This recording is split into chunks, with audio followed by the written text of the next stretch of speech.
Hey guys, what's up? It's Rhett here with another video. This video is going to be showing love to Travis Schlenk and how he took this team from an average, we're going to make the playoffs, but we're not going to do anything team, to a contending level team that can make a run and is going to be dangerous for years to come. In the 2017 offseason, 2017-2018 offseason, we hired him as our GM. And he had a decision to make. Does he want to keep the current roster we have and make the playoffs as a 5-6 seed and maybe go past the first round if you're lucky, then get swept or lose 4-1? And he said no. He said, I'm going to get rid of people.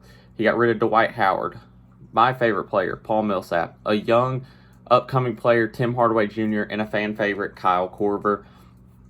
After the Hawks finished the 5th seed and went 43-39. He said, I'm tired of being average. I'm going to sell the farm. And we drafted John Collins. The next year, the team was tough. The team was rough. They finished 15th in the East, going 24-54, which was a complete 360 from what they did last year. And they're led by Dennis Schroeder, Taurean Prince, Kent Bazemore. And there wasn't much promise there with those guys. There's a little bit of promise with John, but he didn't get to play much under Budenholzer. Budenholzer didn't play him as much, but you saw promise was there. And he was my favorite player that year. Well, then, after that offseason, Coach Bud wanted out. He wanted to go somewhere where he could win. He didn't want to be here for the rebuild.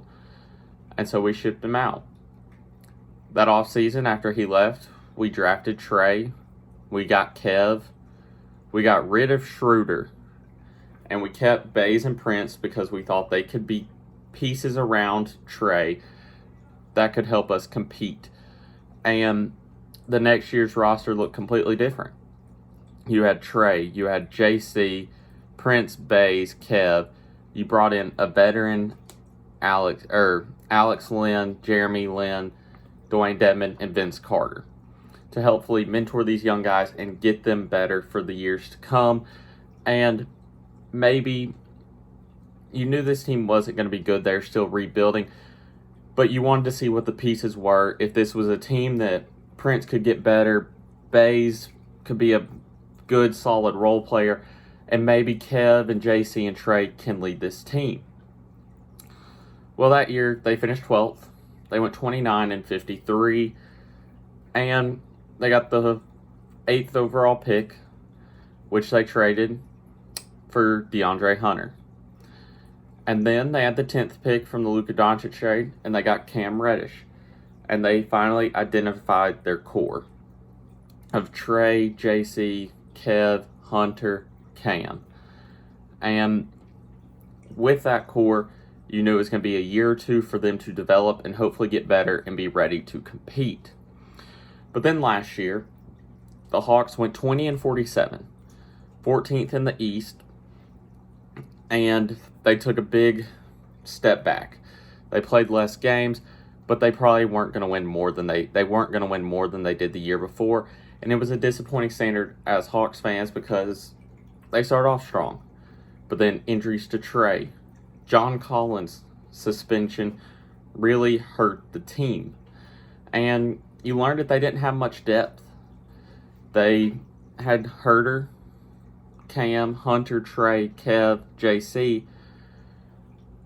But at times, their second best player was Jabari Parker. They had Alex Lynn. They had Dwayne Dedmon. They didn't have a core big man. But then they didn't have any wing help.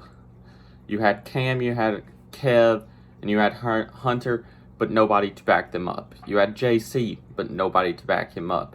You had Trey, and the offense went to complete crap with him off the floor.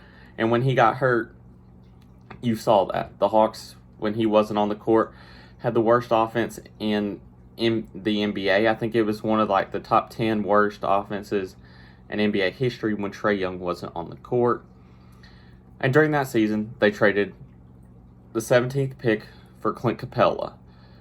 And they'd moved on from Prince and Bay, saw they weren't a part of the team, and got Hunter and Cam to take those roles and hopefully grow.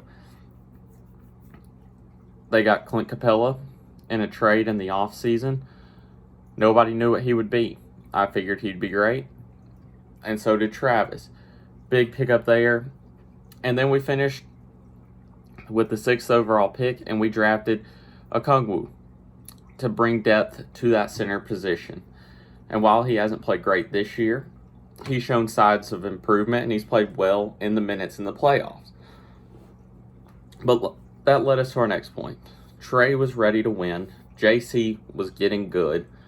Hunter showed promise. Cam was still a work in progress, but Kev showed promise in being a shooting 6-man player. You just needed to bring in the help to win now, because many people thought we would still be rebuilding this year. But the Hawks had a different plan. Travis Schlenk saw what we needed. He saw the lack of depth and how, with a guy like Trey, he was getting double teamed and getting killed. You needed to get shooters around him for his playmaking ability, something he's never had in his career. And with that, last offseason, we brought in Bogdan Bogdanovic, which at the beginning of the year, people were questioning. It didn't look great. He was hurt for 25 games, and you didn't know what you were getting out of him. You weren't sure. Now we know he's a great shooter, pure shooter, great form, great ball player who can be our number 2 scoring option for years to come. The Kings didn't want him. You brought in Danilo Gallinari. People thought this is crazy. John Collins is gone because you brought in Gallinari, and he comes in off the bench. He had a rough start. Getting into a new role and playing like this. But then once he hit those 10 threes and scored 38 in that game, he turned it around. And his season has been going great.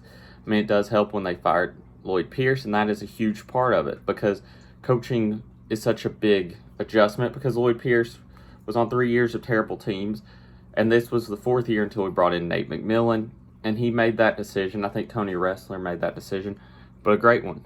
Capella, still a big pickup, who's a defensive player of the year candidate. Tony Snell, the best shooter in NBA history, brought him in as a shooter. Solomon Hill, an okay shooter, but a hustle and defensive guy to bring help for guys when they are tired. Rondo/Lou Williams, it gives you that depth at point guard, so your second unit isn't completely terrible. And then you have the core 5. That's what I'll call them, with Trey, Kev, JC, Hunter, and Cam. This year we went 41-31 and finished 5th in the East. Now, the one man who saw this vision was Travis. I know a couple years ago we were all fine with being a mediocre team without a real star, an all-star but not a star. And now we finally have an identity. We have a team that can compete for the next couple years. We have Gallo for 2 more years, Bogey for 3 more years. The future is uncertain with Snell and Solo, but I expect they'll probably be back. You have Trey, Kev, Hunter, and Cam, who will be back. Cam, hopefully with a real coach, will get to develop, will play to the potential we think. And it's crazy to think this team is a 5th seed in the East, but they're not nearly done. Trey, super young, in his 3rd year, is doing crazy things, still has room to develop. His maturity level's been amazing in the playoffs. Kev has taken strides.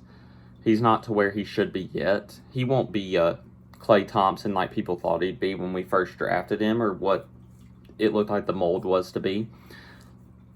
He's a solid 10 to 15 points a game, 40% shooter, and that'll come. Hunter, lockdown defensive guy who still has a lot of potential. His offense was great early in the year. He's still working it out in the playoffs. But the future and promise is there. John Collins, if we bring him back, he's 23. He still has a ton of room to develop. By 26, he could be a star on his own at the level of a Karl Anthony Towns, at the level of, I wanted to say some like Embiid and guys like that, but he could be a star. He could be an all-star. And you see it there. You see it with Hunter. He could be an all-star.